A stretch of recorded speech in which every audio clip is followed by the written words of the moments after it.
16व्या शतकात पोर्तुगीज गोव्यात धर्माच्या नावावर प्रचंड अत्याचार करत होते. 1559 मध्ये त्यांनी गोव्यात एक नियम काढला की गोव्यात जर कुठलंही मूल अनाथ झालं तर ते मूल सेंट पॉल ह्या कॉलेजकडे द्यायचं आणि त्याचं सक्तीने धर्मांतरण करायचं. परिस्थिती इतकी भीषण झाली की गोव्यातून काही लोकांनी पोर्तुगालच्या राजालाच पत्र लिहिलं.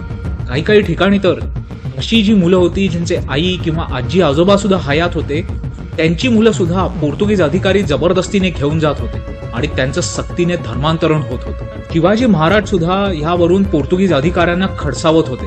26 नोव्हेंबर 1675 सालचं इंग्रजांचं एक पत्र आहे ज्याच्यात त्याचे उल्लेख मिळतात. इंग्रज पत्रात असं म्हणतायत, Shivaji and they the Portuguese daily quarrel. The chiefest cause of his hatred to them being for forcing orphans of his caste to turn Roman Catholics. म्हणजे पोर्तुगीज लोक ज्या पद्धतीने तान्ह्या अनाथ हिंदू मुलांचं धर्मांतरण करतायत त्यामुळे शिवाजी महाराज पोर्तुगीजांचा तिरस्कार करतात असं इंग्रजांनी त्यांच्या पत्रात लिहिलं. या अशा काळ्या कृत्यांचा संदर्भासहित इतिहास द गोवा इन्क्विजिशन या पुस्तकात दिला आहे. पोर्तुगीज फार निष्ठुर होते. धर्मांतरणाच्या त्यांच्या काळ्या कृत्यांमध्ये त्यांनी तान्ह्या अनाथ मुलांना सुद्धा सोडलं नव्हतं. पण या सगळ्याची फारशी चर्चा होत नाही. तुम्हाला पण असं वाटतं का? आणि जर असं वाटत असेल तर ही चर्चा का होत नाही असं तुम्हाला वाटतं? कॉमेंटमध्ये